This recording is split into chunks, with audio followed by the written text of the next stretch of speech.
From WHQR Public Media, this is the Newsroom. I'm Ben Schachman. Thanks for listening to this special edition for the 2025 Wilmington City Council election. This year, there are 3 open seats on council, and we have 8 candidates, including 6 challengers and 2 incumbents.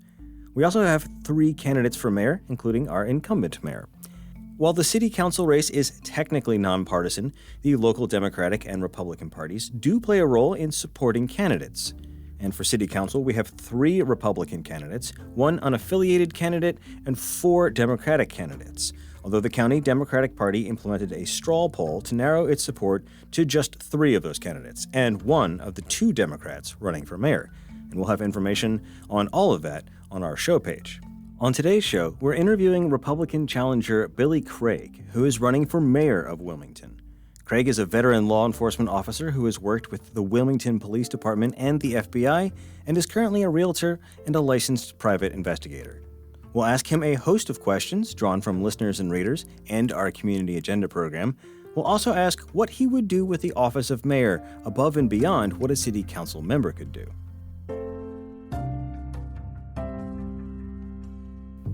All right, Billy Craig, candidate for Wilmington mayor, thank you very much for being here. Thank you. So before we get into some of the policy questions, I just want to give you a chance to tell people a little bit about yourself. Well, my name is Billy Craig. I was born and raised here in Wilmington. My parents were born and raised here as well. I'm married. I've got 2 girls, 18 and 20. I worked for the Wilmington Police Department. My last career, I worked for the Wilmington Police Department for 30 years, or I have 30 years of credible service. I worked the street, worked warrants, so I went out and arrested people. Made about 4,000 arrests in 3 years. Never had to shoot anybody or, do anything crazy. I'm always grateful about that. Spent my last, probably from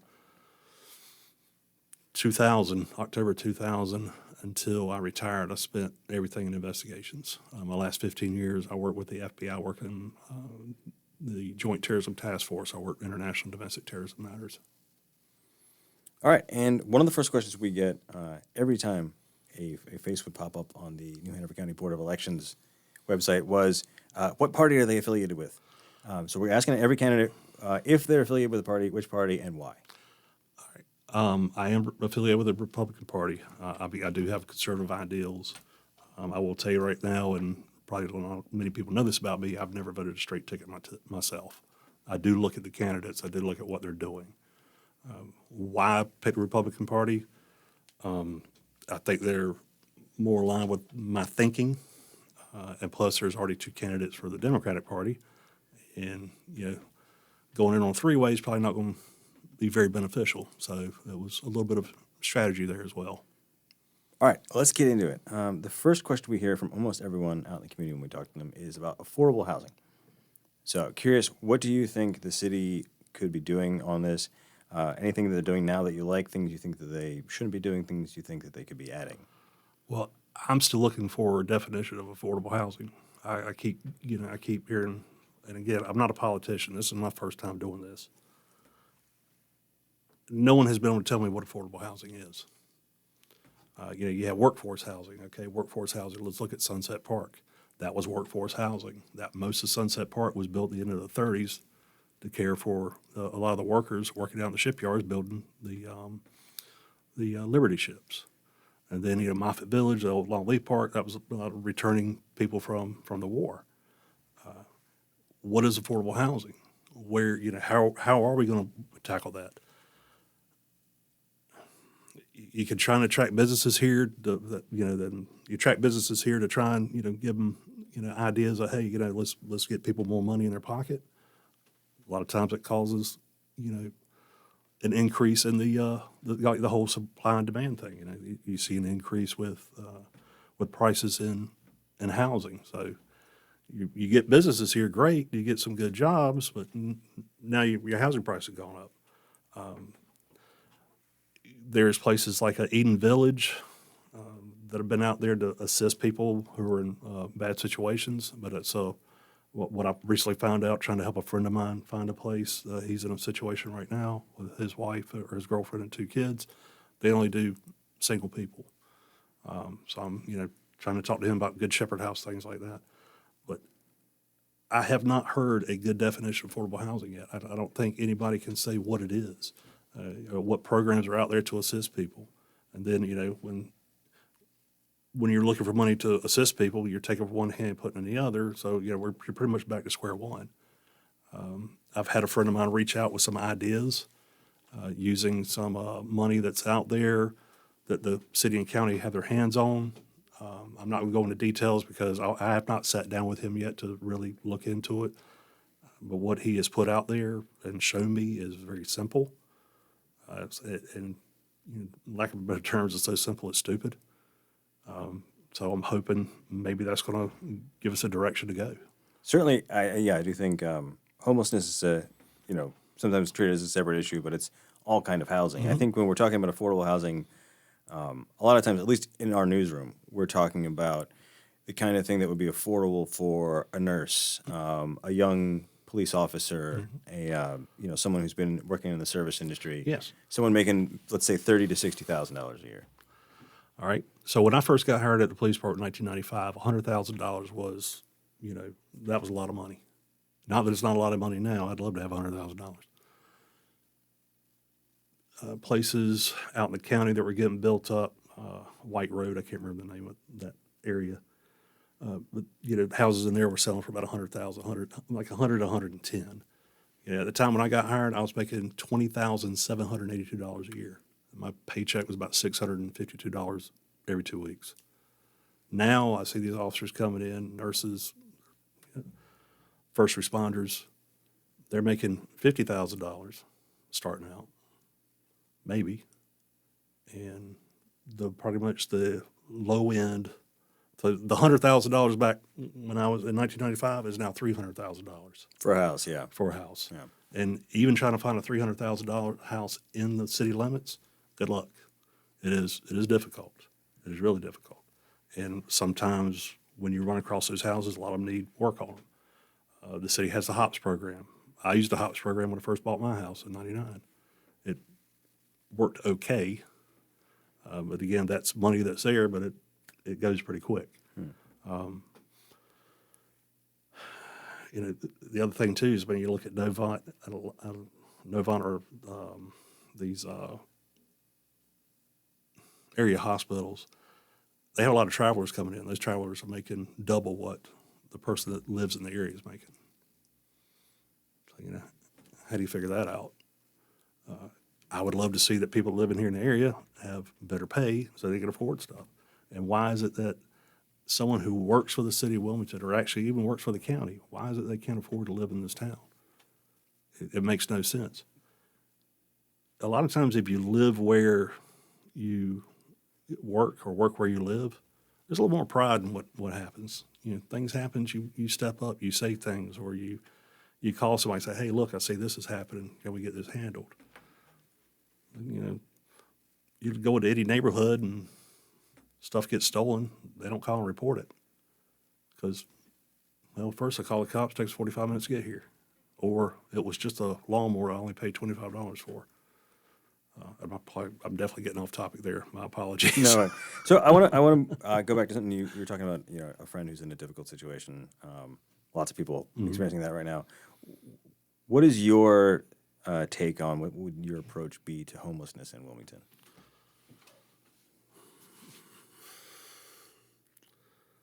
Good Shepherd House has done a lot. They're full. 411 Red Cross. I forgot the name of that, but it's full. Salvation Army, they're almost done building that facility. I know it's probably going to be full before anybody, before they even open their doors. I don't have the answer. I was approached a couple of mornings ago, right, we're walking to the gym, I had these two homeless guys walk up on me, but it's 5 o'clock in the morning and wanting money. And it's like, don't walk up on somebody at 5 o'clock in the morning in a dark area, because it was hardly any lights out.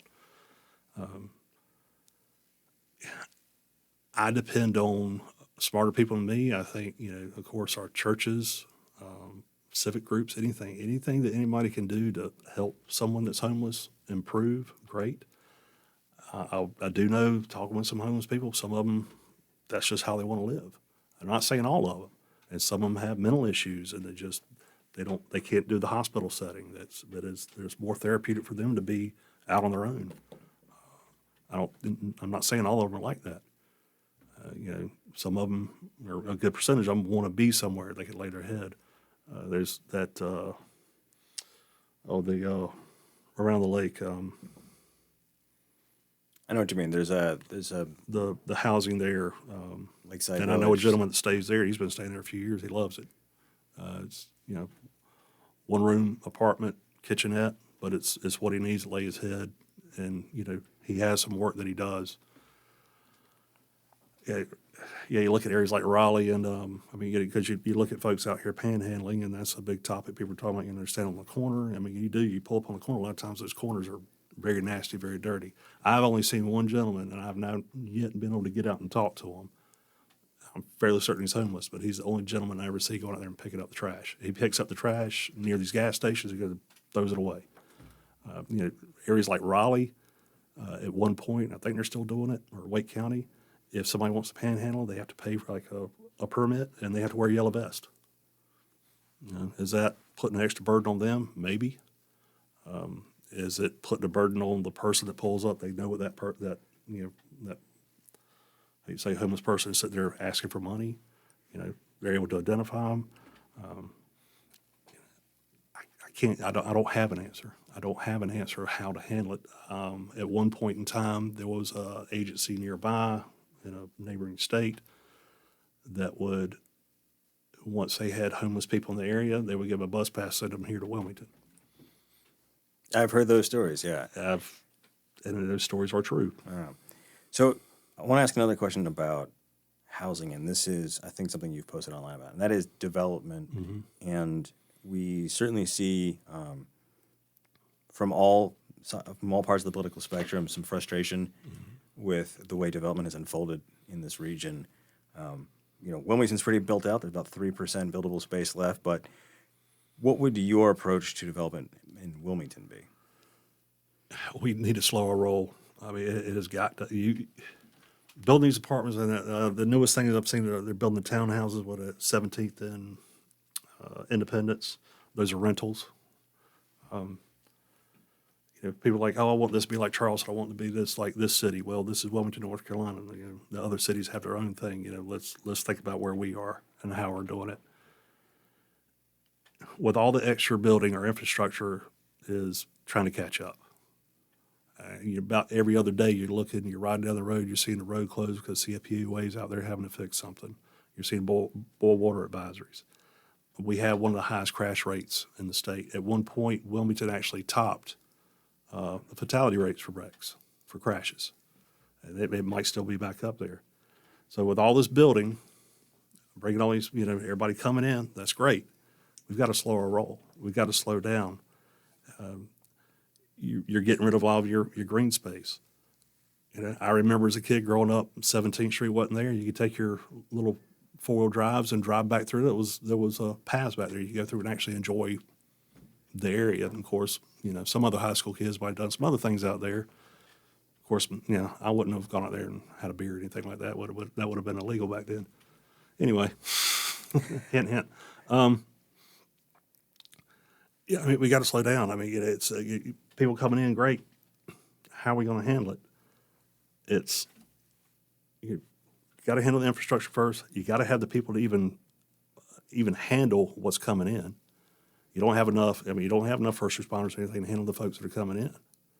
You don't have enough. You don't have enough staff at the hospitals to handle the people that are coming in. I can't tell you. Well, the staffing at the hospital is kind of obvious because they're bringing in everybody from outside to come and work.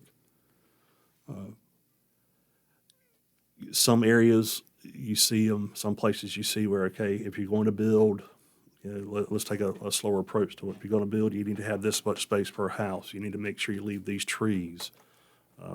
One of the places that was built up near Castle Hayne, when the family sold the land, they actually had it written out, said, before you cut down any trees, you have to let us know. And they went in there, and when somebody wants to build a house, it's okay, yeah, cut down these trees, keep the rest. You're keeping the trees out there. And some people might think, okay, trees, big deal. Trees are what keep you cool in the summertime. I mean, when you're out there and it's hot, walking underneath some shade is some of the best feeling in the world, and you feel that 10-degree drop, and to me, it's therapeutic. I enjoy that. I grew up down near the water. I spent a lot of my time in areas that were wooded and a lot of trees. For yanking that away is making the town basically look like just some flat top. Ideas of building more like type high rise or larger dwelling areas or dwelling spaces for people to come and stay. That may be a good idea, but then you think about your skyline. How do you want this town to look? Do you want to look busy? Do you want to look at what do people want? People want money. People want benefits. They want everybody wants everything. I mean, and me, of course. I want everything too. But there's a line you got to draw. So talking about people want money. I want to talk about economic development for a minute. It's one of the things the city has invested in a number of different ways. There's the PPD incentive program. There was the Live Oak incentive program. There's been public-private partnerships like River Place, and there are attempted projects at the north end. What is and I've heard we've heard from liberals and conservatives alike that some people are uncomfortable mingling public money with private money. Some people think it's a good way to spur development. So how do you see that kind of thing? All right, if you're going to mingle public and private money, to me, you need some type of third-party oversight. And I'm not talking like you need to get an IRS agent in here. I'm talking about somebody that, again, you're probably going to have to pay them, but you need some type of oversight. You need somebody that's going to be in the weeds, look at it.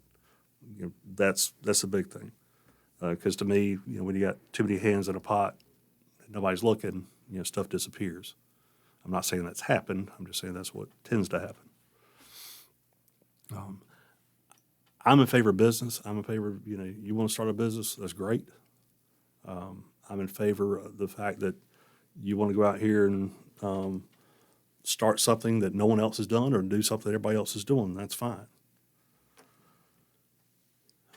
With the economic development, bringing in companies, that's a great thing.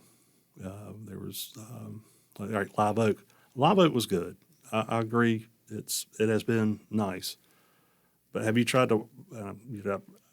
I've gone online and looking at tickets, and it's outrageous.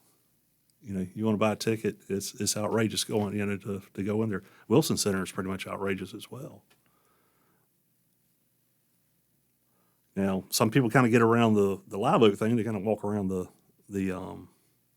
Riverwalk. Yeah, as long as you keep moving. As long as you keep moving. But I thought Live Oak was a pretty good idea. That is a good spot. The Azalea Festival, Riverfest. Maybe we ought to move all that down there. I don't know. Keep downtown open for the local vendors. I know some local vendors who would appreciate that. Yeah. You've got a lot of space. It's cleaned up rather nicely. People are keeping an eye on it. It's a good spot.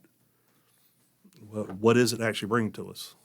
What are the numbers? Did the city council at one point? I guess they all had season tickets out there.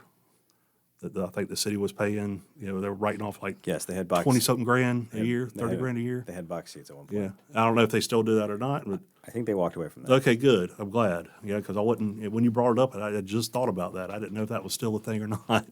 I think they got a little bit embarrassed. Well, I could see that. I'd be embarrassed too. I'd be embarrassed like, hey, let's spend all this money, get this thing up here and running. We're going to give you this box seat so you can go show off. That's not me. I'd rather be down in the pit with everybody. I'm not saying slam dancing, but I'd like to be down with everybody hanging out. I want to ask another question about the economy, and that's Wilmington has some pockets of very affluent people. People have been very successful, and some other parts of town where people have not been as successful. And that breaks along racial lines sometimes, not always. It does. And so one question we get a lot is, does the city have a role in addressing that kind of economic and sometimes racial inequality? And if so, what does that role look like?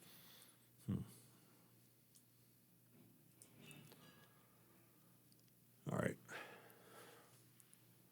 Working the street like I did years ago, there was areas of town that, it was mostly African American, Caucasian, Hispanic, where Latino population was moving in. There were pockets. People going in and buying up, dilapidated houses. They fix them up. It's in the downtown area or in the downtown overlay. They might have bought it from the lady or the man for $120,000. They go in and they drop another $100, and now they're selling that house for $400,000. So everything in that area is going up.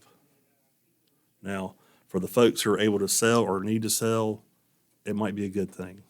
I don't know. I don't know their situation. I'm just saying, all right, let's hypothetically say it's a good thing for them. They want to get out of town anyway. They want to take that money they're making. They want to move out west where they can buy a lot more land, pay everything off, and just start anew.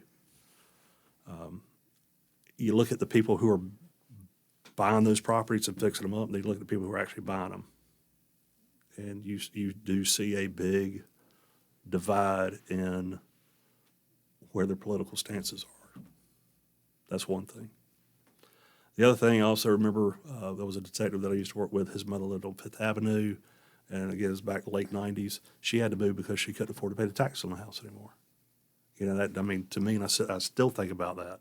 It breaks my heart. Here's this lady that lived here in that area for probably 40 years, and then just got to the point she couldn't handle it anymore. There is a divide. You see it. The only time I never see a divide, you go to a military town, and everybody you go to every neighborhood you go to, it's kind of nice. You step out there, you see everybody, and you see everybody out there playing and kicking around. I'm off track. So there is a divide. I mean, do you think, is there some place or some way you would like to see the city, work on that? I don't think it's really up to the city. I think it's up to the citizens.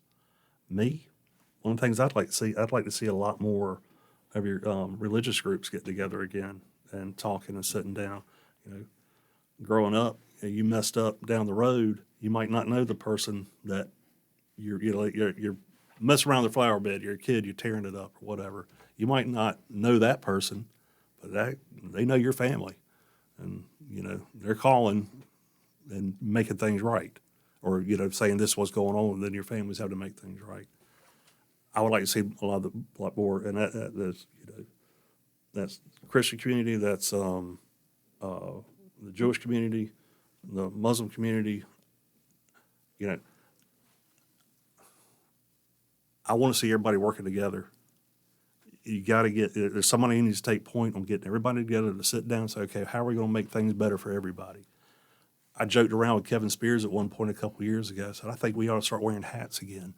You walk down the street and you tip your hat to people. I mean, it's just to show them that show them some respect. The big thing with BLET now is just they're making sure that these officers understand that you got to give people a voice every now and then. Just let them get it out, get it over with. You got to approach things a lot differently. It is a no-brainer. And I hate the fact that we're having to make sure that people understand that. But I think people have gotten away from the fact that, I've only met you, one time, Ben, I believe. I think we've actually stood in front of each other and spoke one time. But I got all the respect in the world for you. I can tell you right now, I hardly listen to your podcast stuff. I hardly do. But I got a lot of respect for you. I've got a friend of mine that moved to West Africa,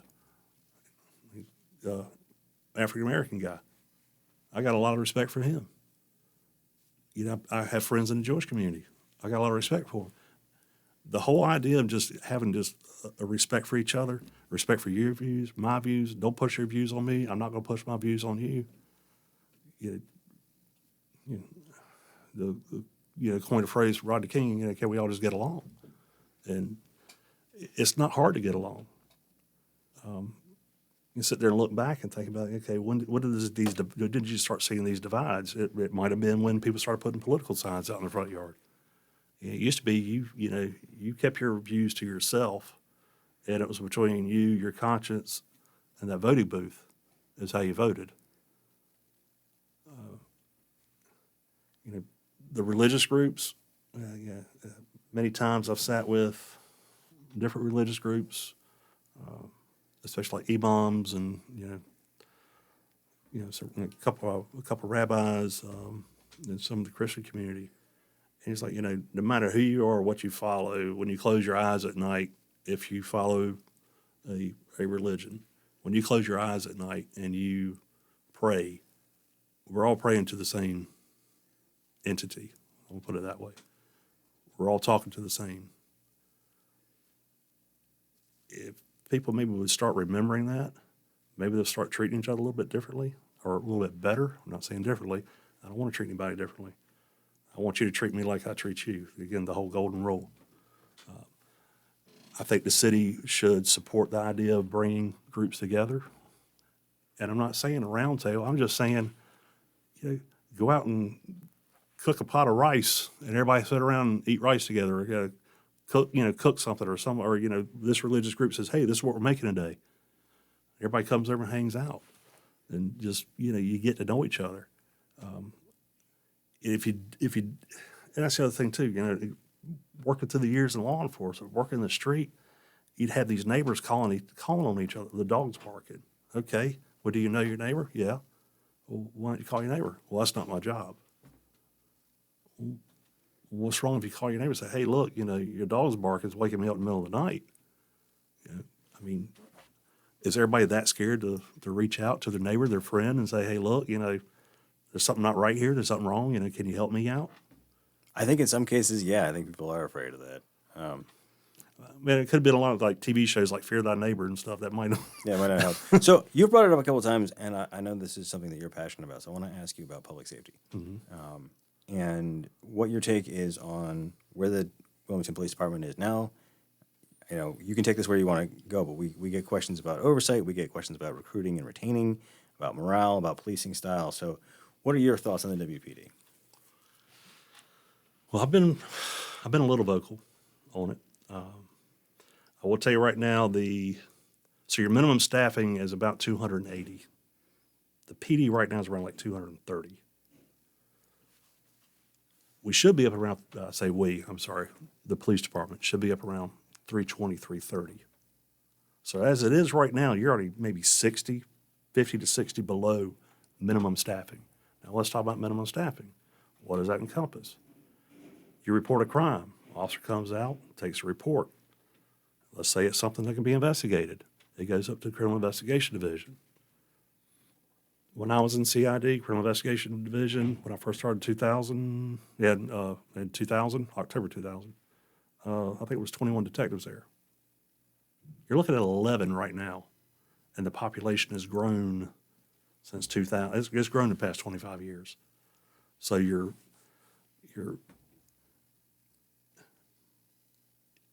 stressing a workforce that is already stressed enough. When I first got hired, the benefits were great, the pay wasn't great. It improved. But it seems like every time officers, first responders, anybody around here gets a raise, it usually gets a raise, but guess what else goes up? Your insurance goes up as well. So that raise of, hey, you might look and say, well, these officers got a 3% raise, but yeah, their insurance went up a couple $100, and so that 3% raise, they're actually coming out of pocket $15 to cover the insurance. I know the fire department, a lot of agencies are seeing their numbers dwindle, and they're starting to pick back up. I know Wilmington PD's lost people to Leland. Leland pays well. They don't, if I remember correctly, speaking to a couple of them, they're not paying their guys overtime, but they say, this is your shift. You come in and work your shift. When it's time to get off, it's time to get off. So, you can look at it like, well, I need a hangover to handle this. And sometimes you might have to hang over to handle something, I'm sure, and they probably adjust. Again, I can't speak a lot for Leland. I'm just saying what I can gather. If you're only working 40 hours a week, that's great. If you're being told that, we're so short on the street, hey, you normally work CID, you normally work advice, you normally work housing. You normally work, you work in another area, but we need you to work the street to help cover other shifts. So now I'm forcing you to work extra. And, people need the time off. The average person experiences, 8, 10 stressful events in their lifetime, or, or some type of catastrophic event. A cop, a fireman, a nurse, a doctor, make sure EMS. I mean, they're in the hundreds by the time they retire. It's in the hundreds. It's probably up close to 1,000 that they've had to deal with, and it does pay a toll on you. It does pay a toll. State of North Carolina, if you're an officer and you get hired when you're 21, it's a 30-year retirement. And I tell students all the time, you need to think about it. 30 years, that's not a job. That's a sentence when it comes to this. When you're seeing the same thing over and over again.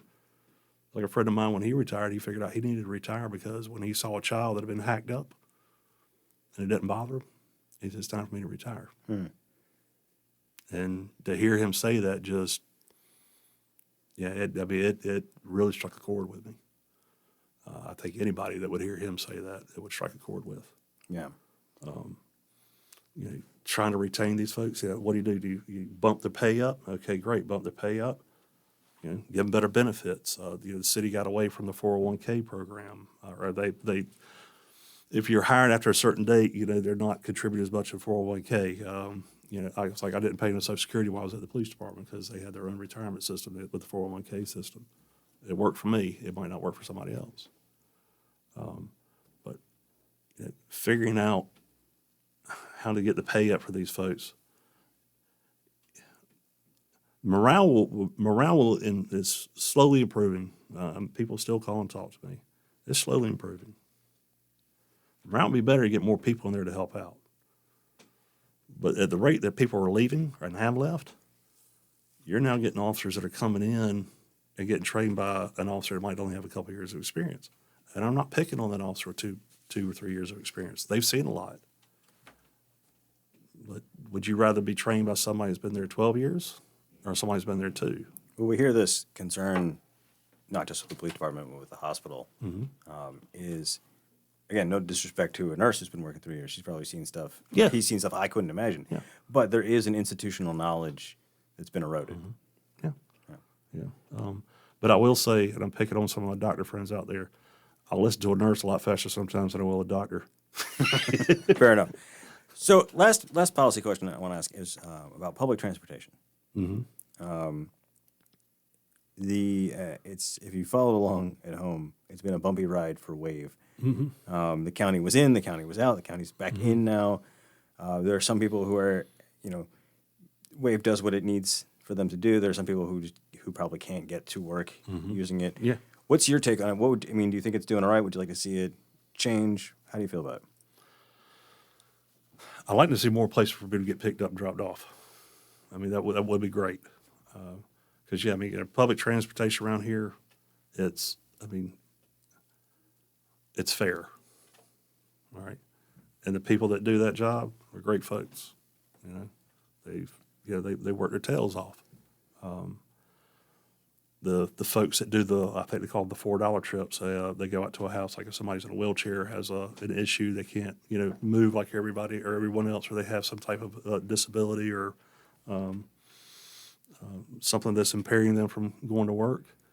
They do have the bus that comes out, and the person gets out, helps them get on the bus, and I think it's a $4 trip each way. Yeah, that's great. It'd be nice if we did that for everybody. However, can't do it for everybody. Maybe better staging areas throughout town. Trying to figure out how to get people to those staging areas. Do you ask for volunteers? Of course, when you ask for volunteers, you got to worry about insurance for those volunteers. So it's you go to bigger cities, but we're not a very big city. You go to a bigger city, you got better transit. You may got rails and things like that, but we are not there. I don't think we're ever going to be there by the way things are already laid out. But there needs to be something. There needs to be a way for more people to get access to transportation. right now, I only can think of is, setting up better areas for to go to, better staging areas where, like, when you go down 3rd Street, that whole area they did, it looks great. But could you move something, could you partner with UNCW and say, okay, can we get a spot where you can stage up? And no, UNCW, I'm not asking for that. I'm just making a suggestion or thinking of an idea. Down towards Monkey Junction, what's an area down there that people could stage up a little bit better? It's well, my youngest daughter talks about wanting to move to another city because of public transportation. She doesn't like driving here. I don't blame her. But she would like to go somewhere the transportation a little bit better. I hate the idea she wants to go, but I totally get it. All right, last question that we have, because you're running for mayor, which in Wilmington is kind of a councilman with a gavel. Yeah. But there are some things the mayor can do that a council person might not be able to do. They have a certain level of prestige. They kind of have a bully pulpit. So what I want to ask all the mayoral candidates, including you, is what would you do with that little bit extra that the mayor's office brings? Well, you said bully pulpit. Yeah. See, I don't like a bully. That's one thing about me. I hate a bully. Well, you get a platform then. Put it that way. Okay. You've got a platform to speak to the public. Okay.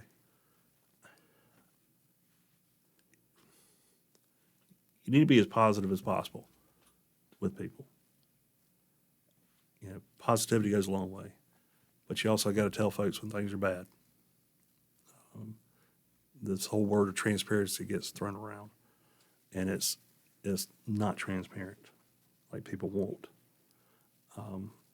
I think that position needs to be, when something goes on, it needs to be, and once it's vetted, whatever personnel matter, whatever, it needs to be addressed within the public somehow. It needs to be shown that, you want to have confidence in your government, you want to have confidence in your mayor, you want to have confidence when, that new cop or that old cop pulls up. You want to have confidence when that fireman pulls up. I want to have confidence when you pull up and ask questions.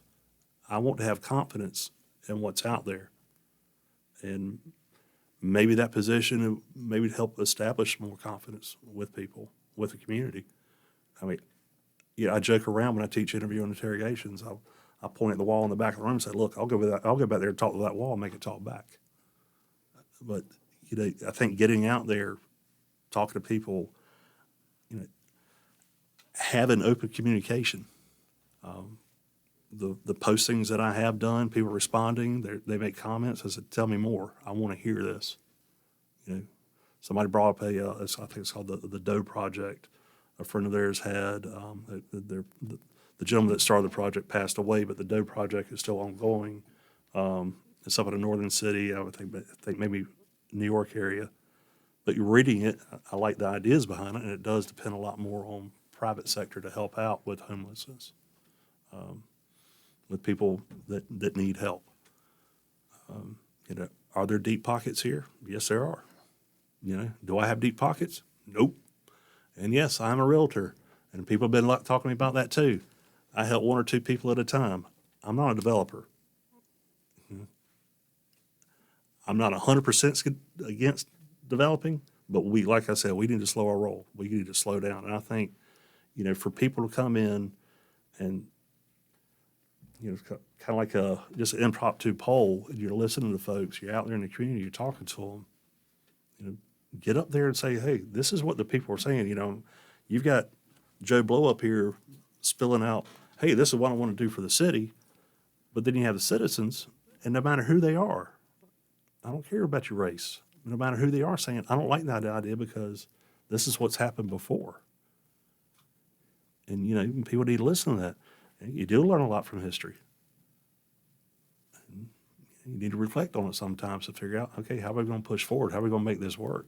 That bridge that's sitting over there, as soon as that bridge was put in back in the 60s, late 60s, it was obsolete. You can't get a ship under it at certain times of the day. You have to, a lot of times, sometimes some of those ships that would go to the old DuPont terminal, they had to go in at low tide because once that bridge was raised up, it would barely make it under. But they had to do everything at low tide. So, again, look back and say, okay, think ahead. How are we going to fix this? And I depend on people who inspire me. I'm not the smartest person in the room. I'll tell you that in a heartbeat. I depend on other people saying, hey, here's an idea, and let's sit down, let's figure this idea out. Ask folks. Reach out to the community and say, who's smart with this? Who knows how to do it? Who's dealt with this before? Let them step up and say, this is what I've done before. Do you want to help us out? Do you want your name on this project? Do you want to be recognized? As about, we might not be able to pay you, but you want to be recognized for helping? And there's a lot of retired folks around here that have just a wealth of knowledge. And they said, yeah, I got an idea. Here you go. Well, let's figure it out. Let's work it together. I think a lot of times that we're behind as a nation on like development. When I'm talking about development, let's say technology and stuff like that, because everybody wants to get together and put a group together and talk about it first. You go to these other countries, like, well, build it. Let's build it and try it out. If it doesn't work, all right, let's fix it. And they tweak it and tweak it and tweak it until it works. Whereas here, it's still in a committee meeting on what they're going to do. We are very good at bureaucracy sometimes. Yeah, so when I worked there at the FBI, one of the bosses over there said, it's not called bureau. The middle name isn't bureau for no reason. I mean, right. And he would also say something like, "We're using yesterday's technology tomorrow." And there's a lot of. I like that one actually. So let me ask you, anything else that you would want to share with folks? I don't know. Like I said, this is my first time being in front of a microphone, talking to somebody like this about these issues. I'm sure I didn't sound like the most learned individual. I care about what happens here. I care about everybody here, and believe it or not, again, some people say, "Well, you're a cop, you're a realtor."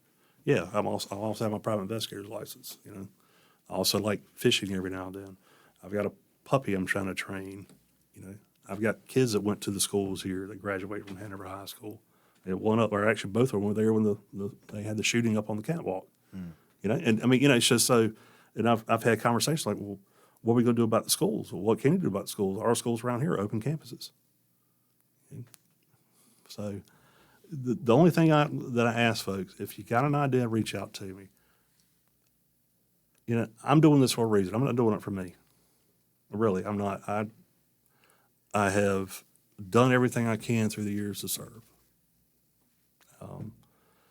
I don't do any volunteer stuff, but my wife will tell you that my phone not rings constantly, but people always ask me these questions.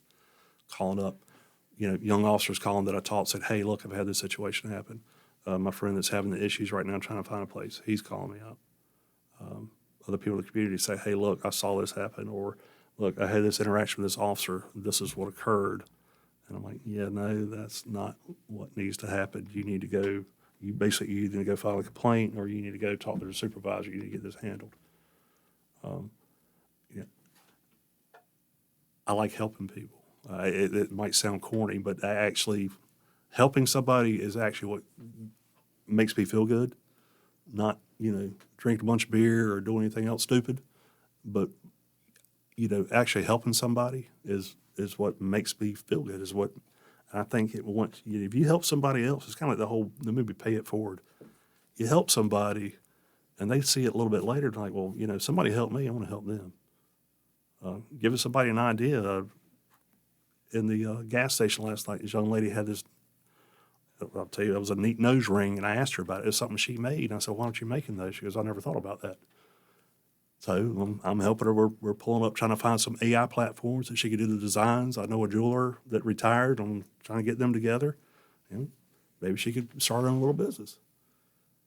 But I like the idea. I like trying to solve problems, not trying to make them. I was once told my personality, I have a type C personality. I didn't understand what that meant, but I'm the person that kind of steps back, watches things, this objective, but I also try to keep everybody out of trouble, because I don't like trouble. I don't want to see trouble happen. You can stop at the beginning. I've seen through the years, not saying here, but there's this guy, he's drunk, he's about to get in the car. Let's let him drive, and we're going to stop him. No, run up and stop that guy before he gets in before he gets in the car. You run up and stop him. Don't let him get in the car and drive off. Go ahead and stop him. Say you're not going to arrest somebody for a DWI. Well, guess what? You stopped him from making that mistake in the first place.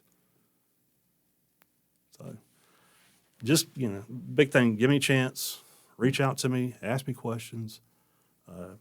If you want to find my Facebook page, it's Billy Craig for City of Wilmington Mayor.